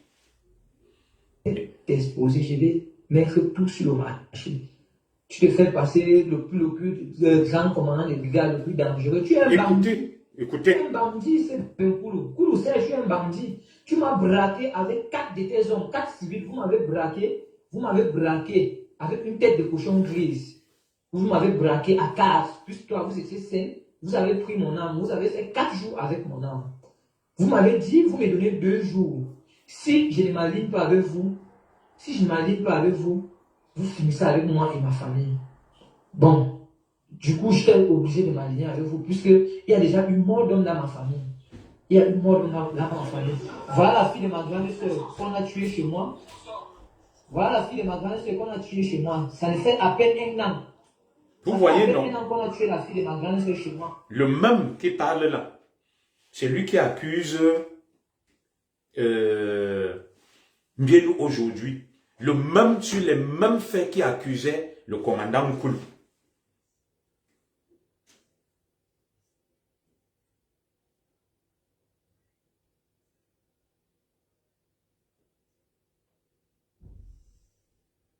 Le même qui accusait le commandant Koulou est en train d'accuser M. Mbienou aujourd'hui. Le même. Le même, hein? Hier, il disait que ce n'est pas M. Mbienou, c'est le commandant de brigade Nkoulou. Et le même aujourd'hui accuse M. Mbienou. Ce n'est plus Nkoulou. Je vais transférer ça là-bas, on va suivre. Voilà, on va suivre. C'est le même. Voilà. C'est le même. Où est la logique? Où est la logique? On vous dit que ce monsieur était avec Mbienou. Dès qu'il entend que Mbienou veut faire du bien à quelqu'un, il part, il vient, il t'arnaque, il te raquette. Il prend l'argent. Il bloquait tout. Il était très méchant. Il vous dit là lui-même qu'il avait une arme. Dans le Cameroun de Paul Biya. Un civil, faux gendarme. Écoutez. Je m'explique. Écoutez. Pourquoi? Parce que le moment où on tue mon enfant, j'ai fait un recouvrement. Dans les salles de jeu. Il se faisait tard. Je suis rentré à la maison avec l'argent. J'avais l'argent à la maison, plus de 100 millions. Et c'est le moment où Koulou avait déjà cloué mon téléphone. Donc, il était le seul, même ma femme ne savait pas qui avait l'argent à la maison. Il était le seul à savoir que j'avais plus de 100 millions à la maison. Puisqu'il voyait mes échanges avec le boss. Et l'enfant s'y connaissait Koulou. Puisque l'enfant s'y est arrivé à Yaoundé et a fait seulement une semaine. Pendant les une semaine, Koulou s'est arrêté à la boutique de ma femme et a salué ma femme et l'enfant, et a salué les enfants. Si l'enfant l'a reconnu, c'est pour ça qu'il a tué cet enfant. Voilà. Vous voyez, non? Celui dont les extrémistes se servent du témoignage pour accuser M. Mbienou. Le voilà qui dit que ce n'est pas M. Mbienou. Il y a quelques années, quand il mangeait, il buvait, il profitait. Comme tout bon graphiste, l'argent est leur Dieu. Il a dit, c'est le commandant Nkoulou qui a tué mon enfant. Et aujourd'hui, c'est Mbienou qui a tué le même enfant. Le même personnage fait 2 témoignages. Il a une arme, il est un faux gendarme, il appartient à un gang, il est en fuite. Voilà ça. Où est la logique? Où est la cohérence? Et c'est avec ça que vous venez me dire que oui, il a fait un témoignage, il y a des voices, que Mbienou a fait ceci. Sur des gens comme ça, il est devant, il est derrière. C'est ça vos accusations, vos preuves. Sur un personnage aussi instable. Écoutons. Écoutons. Pourquoi? Parce que je m'explique. Pourquoi? Parce que le moment où on tue mon enfant, j'ai fait un recouvrement. Dans les salles de jeu. Il se faisait tard. Je suis rentré à la maison avec l'argent. J'avais l'argent à la maison, plus de 100 millions. Et c'est le moment où Koulou avait déjà cloué mon téléphone. Donc, il était le seul, même ma femme ne savait pas qui avait l'argent à la maison. Il était le seul à savoir que j'avais plus de 100 millions à la maison. Puisqu'il voyait mes échanges avec le boss. Et l'enfant s'y connaissait Koulou. Puisque l'enfant s'y est arrivé à Yaoundé et a fait seulement une semaine. pendant les 1 semaine, procède à la vérité à la boutique de ma femme et a salué ma femme et l'enfant, et a salué les enfants. Si l'enfant l'a reconnu, l'enfant l'a reconnu. C'est pour ça qu'il a tué cet enfant. Ah, vous avez suivi, non? Il accuse un Nkulu. Aujourd'hui, il accuse un Mbienou. Il est devant, il est derrière. Alors, moi, je vais conclure ce direct en disant ceci. Notre frère Steve Fa vient de nous dire que il connaît, il a des informations sur des exactions commises par M. Mbienou. Alors, je me suis posé une question. Il a sorti une longue liste qui va exposer M. Mbienou, que M. Mbienou aurait commis des crimes, des meurtres, des assassinats. Je me suis posé une question. 1. Comment ça se fait que M. Steve Fa soit au courant de toutes ces exactions commises par M. Mbienou depuis des années qui ne disent rien? Vous allez me répondre là. Depuis des années, il est au courant de ça, il ne dit rien. 2. Comment a-t-il été au courant de tout ça? 3. Pourquoi attendre l'affaire Aïcha, comme Valtero a dit là? Des gens profitent des dossiers pour régler des comptes. Pourquoi attendre l'affaire Aïcha Kamoise pour venir fixer un ultimatum à M. Mbienou en lui disant que je te donne 10 heures, si tu ne libères pas Aïcha, je vais t'exposer? Ça veut dire quoi? C'est simple. M. Steve Fa, au cas où ces allégations seraient avérées, est complice donc de ces crimes, de ces assassinats, de ces meurtres, si je m'en tiens à sa logique, parce que la loi est claire. Quiconque a connaissance de la commission d'une infraction doit dénoncer. Quiconque a connaissance de la commission d'une infraction doit dénoncer. S'il ne le fait pas, il devient complice. Comment ça se fait donc que M. Steve Fa, M. Steve Fa nous annonce que il connaît beaucoup de choses sur M. Mbienou et depuis des années, il le garde pour lui, il ne dit rien.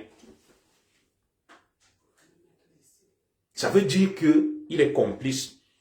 Il est complice ou alors c'est tout simplement du chantage, du marchandage.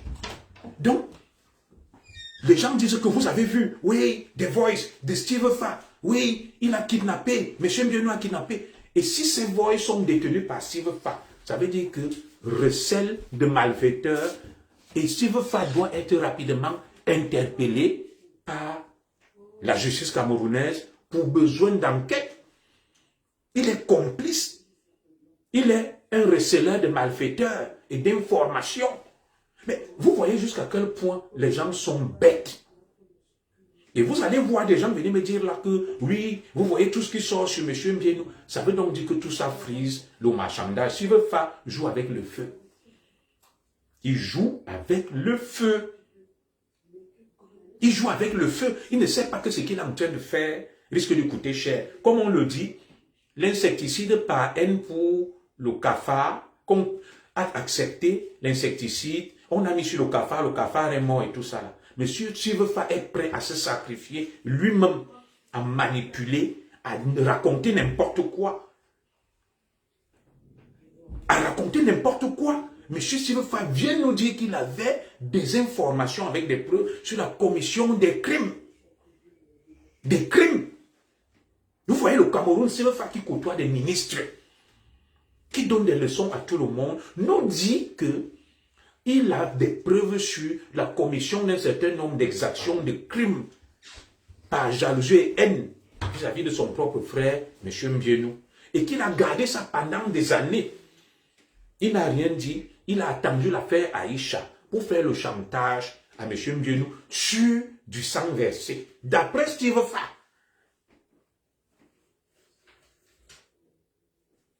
Et la justice camerounaise qui allait arrêter un enseignant alors, mon frère étonne, qu'il avait fait l'apologie d'un infanticide, la petite Divine Mbarga.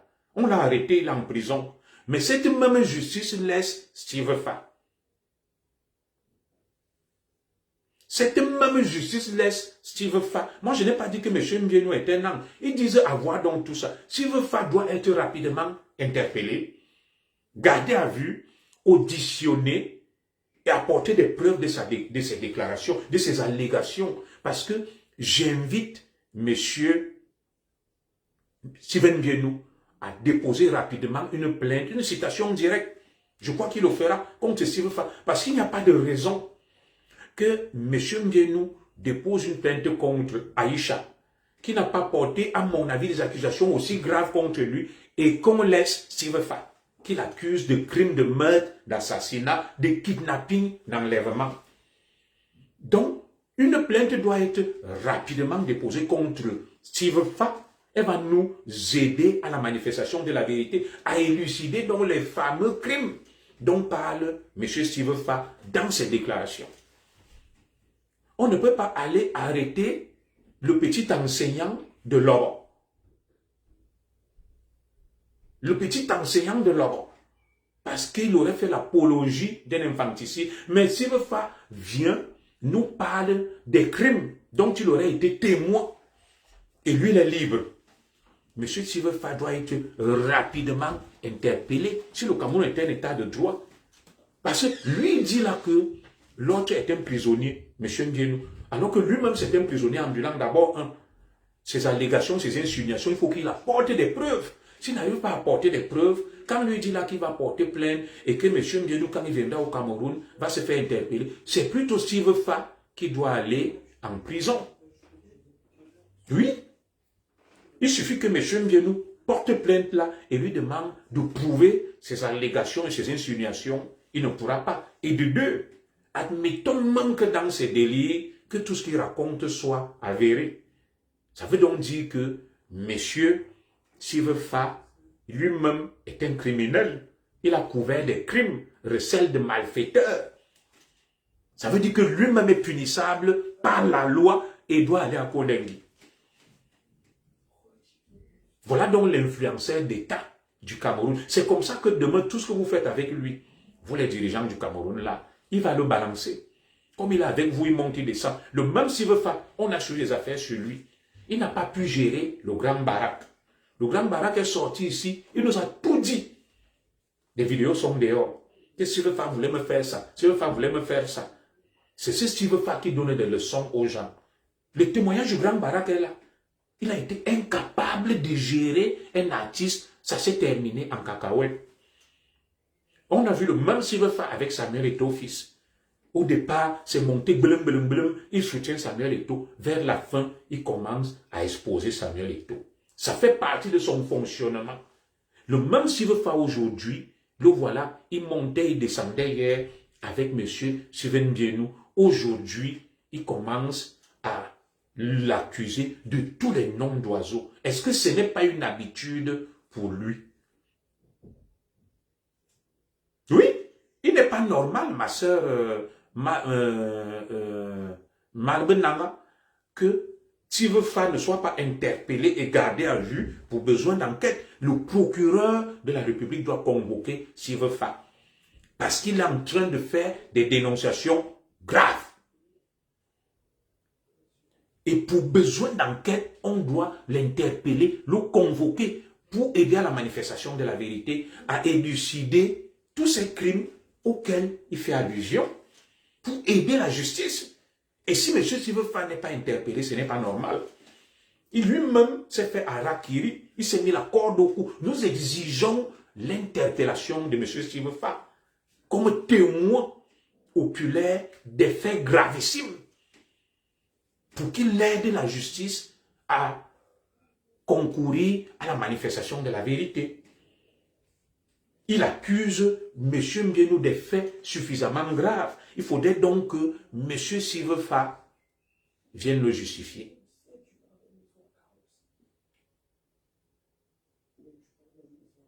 Oui, on ne peut pas se lever, on dit que Monsieur tel a commis des crimes, j'ai des preuves, je vais l'exposer. La première personne qu'on doit arrêter, c'est Steve Fa, qui vient nous en dire plus.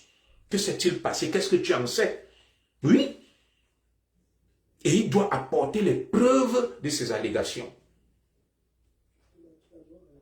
Donc, le fait qu'on ait arrêté le petit enseignant de Lobo, mon frère étonne que parce qu'il a fait l'apologie d'un infanticide, voilà des faits graves. Ou s'il veut faire jouer avec le feu, d'influenceurs d'État qui côtoient le secrétaire général de la présidence de la République, qui côtoient le ministre de la Santé, qui côtoient le directeur du port autonome de Douala, qui côtoient toutes les élites, toutes les personnalités. Il est trempé dans la boue. Il côtoie le ministre délégué à la justice, M. Momo Jean de Dieu. Regardez ces personnages. Voilà donc, nous avons dézoomé ces personnages. Et il est évident que c'est un personnage assez quand même clivant. Un personnage assez énigmatique. Un personnage assez sombre et flou. Voilà donc Steve Faki a été décoré par l'État du Cameroun comme un modèle de la jeunesse qui parle des histoires abracadabrantesques, qui est dans tous les sales coups. Voilà le Cameroun qu'on est en train de nous léguer. Voilà le Cameroun, le modèle de la jeunesse camerounaise de Steve Faki.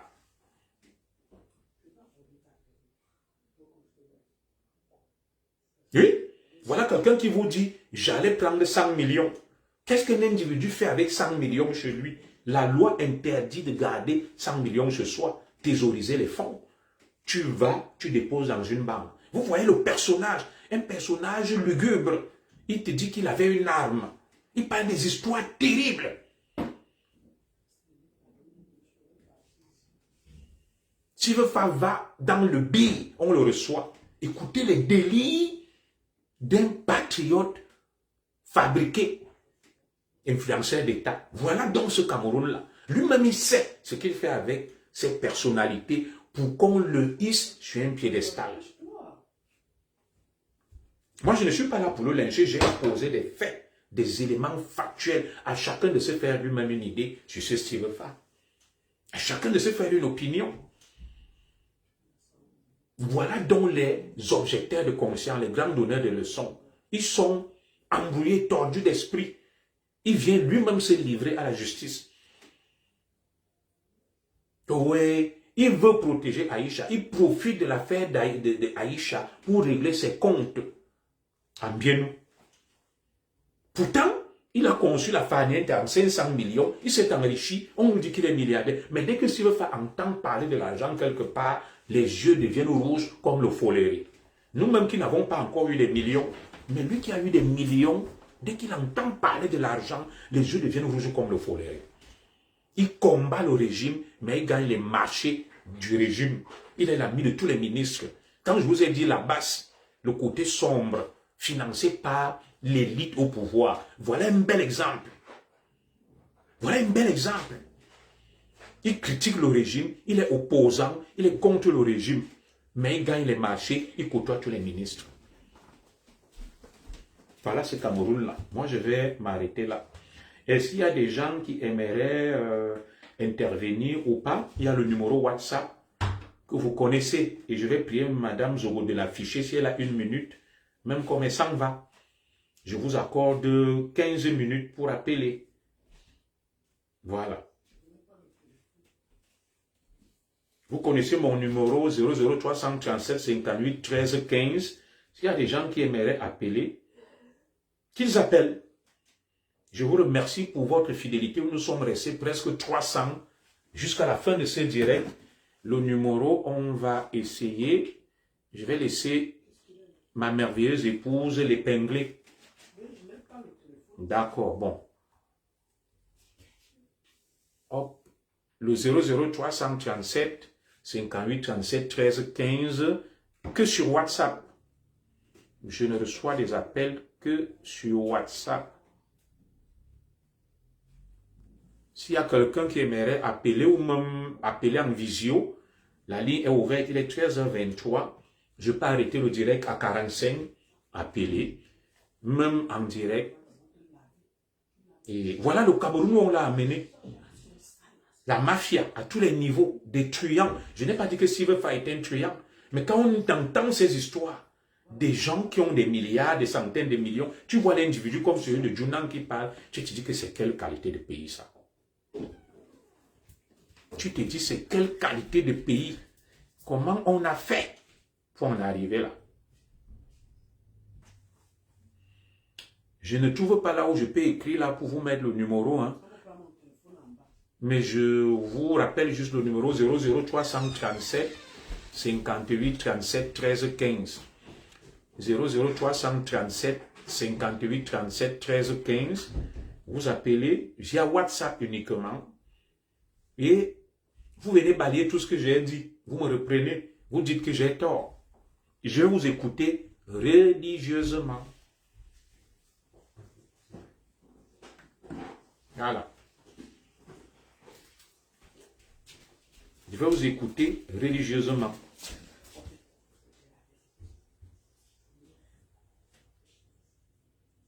Je vais essayer de faire épingler le numéro autrement. Voilà.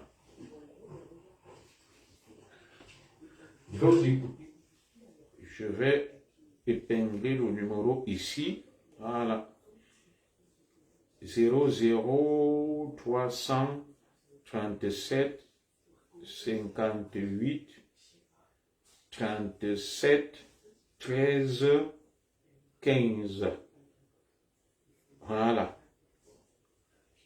S'il y a des gens qui pensent qu'ils peuvent appeler, épingler, voilà. Le numéro est épinglé.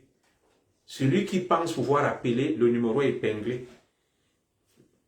Uniquement sur WhatsApp, vous appelez, vous essayez de tout déconstruire, je serai là. 100 millions dans la maison, oui, voilà ça. Les travailleurs, les milliardaires. Nous, on écoute, non. Nous, quoi là? On est là, on observe tout, on écoute. Les grands bosseurs, les milliardaires, les CFA, voilà ça. On est dans tous les sales coups, tous les coups tordus. Au Cameroun, personne n'a le droit de réussir.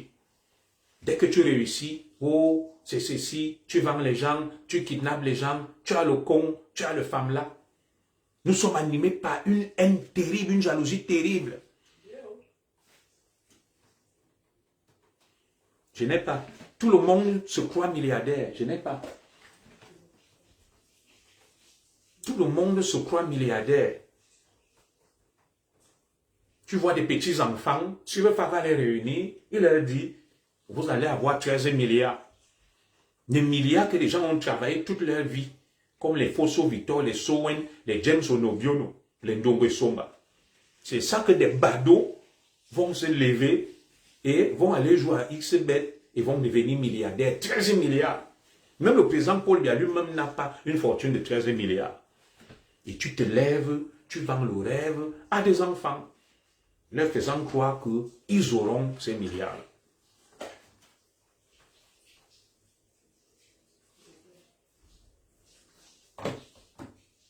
Il faut être sérieux. J'attends vos appels, le numéro est épinglé. Moi, j'ai fini de dire ce que j'avais à dire. Et pour éviter un procès en sorcellerie contre moi que non, tu as menti, tu as raconté des histoires, je vous donne l'opportunité. Nous sommes toujours 200 d'intervenir, d'appeler, de déconstruire tout ce que j'ai dit ou de me coincer, de me clouer au pilori. À défaut, moi je vais vaquer à mes activités. Je n'ai rien après personne. Moi je n'ai pas parlé de Aïcha. Mais je dis juste que cette récupération qui est faite de l'affaire Aïcha n'est pas normale. Elle n'est pas normale. Tu profites de l'affaire d'une pauvre fille. Ça fait une semaine que la fille de Truy est dans l'œil du cyclone. Les pauvres enfants sont là. Les gens l'ont encouragé à un bras de fer inutile à s'engager dans une démarche contre-productive. Ça fait une semaine. Entre-temps, ceux qui l'encouragent dans ça sont au chaud. Ceux qui enveniment sont au chaud, ils sont tranquilles. Ils n'ont aucun recul. Ça fait une semaine. Admettons même qu'elle sorte aujourd'hui là. Elle a déjà écopé. Vous ne l'avez aidée en rien. Il n'y aurait pas eu ces interventions-là, les Steve Farr. Même ce que notre sœur la baronne fait, je n'ai rien après elle. Elle a envenimé. Et si le dossier de Aïcha se complique aujourd'hui, c'est en grande partie à cause de vous. Vous vous serez même abstenu de parler de ce dossier-là. Ça fait une semaine où est notre sœur Aïcha. Pourtant, il y a des problèmes ici plus graves. Où on trouve des solutions, des arrangements. Vous êtes venus, vous avez envenimé, vous avez mis la haine. Parce que vous avez des comptes à régler à M. Mbienou. Regardez, la plupart des blogueurs stables vous disent que Aïcha doit sortir de cette affaire, s'excuser, demander pardon. On trouve un arrangement, elle rentre chez elle. Ça fait une semaine. Mieux vaut un lâche vivant qu'un héros mort. Aïcha libre sert plus à ses enfants qu'une Aïcha en prison. Pendant ce temps, ceux qui lui disent que fais le bras de fer, tu seras une héroïne, sont au chaud, ne peuvent pas venir au Cameroun pour répondre de leurs actes. Ils se cachent. Ils ne peuvent pas mettre les pieds au Cameroun. Ils sont entourés de leurs enfants, ils boivent, ils mangent, ils dorment. Ils sont tranquilles. Si tu leur dis, on les met dans un vol, on dit le vol là-bas au Cameroun, ils meurent en route.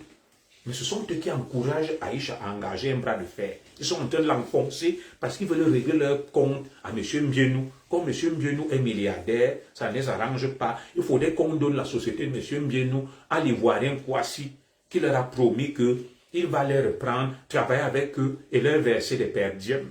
D'où toute cette haine-là. Plus haineux que le Camerounais, tu ne trouves pas. Nous sommes trop jaloux. Nous sommes très méchants. Nous avons beaucoup de haine. Moi, je n'ai jamais vu des Sénégalais, des Ivoiriens, des Congolais faire ce que nous faisons. Un degré de haine terrible. Tout le monde est grand, comme avait chanté Beko Sadé. Dans notre pays, personne n'est petit, tout le monde est grand. Personne ne recule.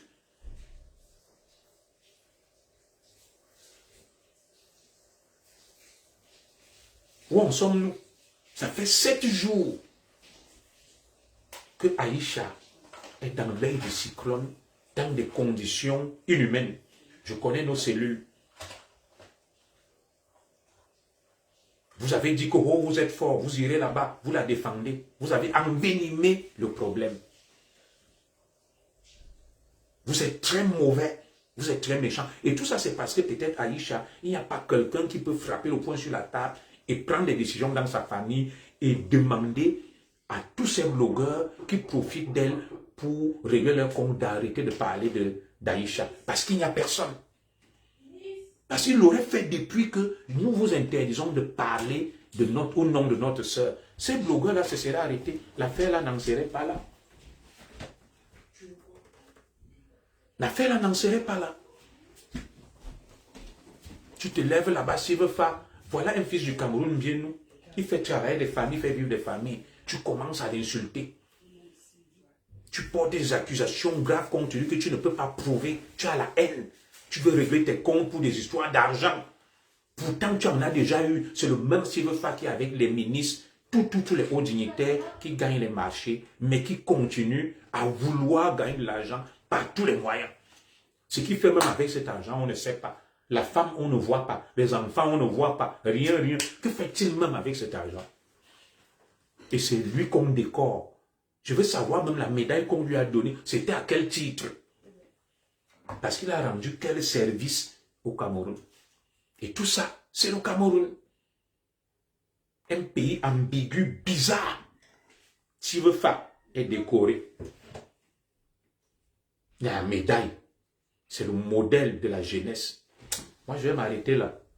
Laissez-moi aller manger mon poundou et le sac à sac. Et boire mes bières. Voilà.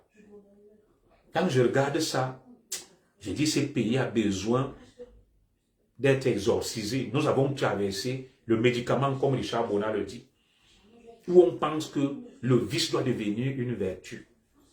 Lulu, tu es avec qui là-bas? Il y a mes amis. Donc voilà. Moi, je vais m'arrêter là.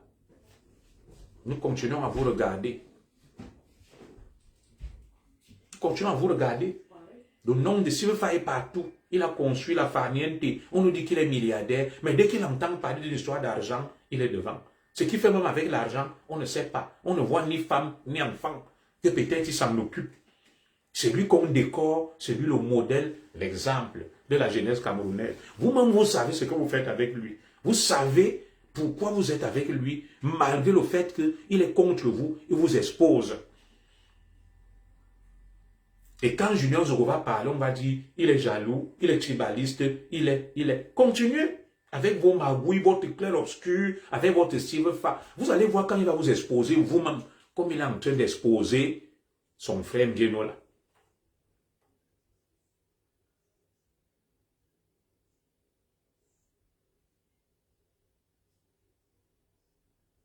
Donc, bye bye. Voilà.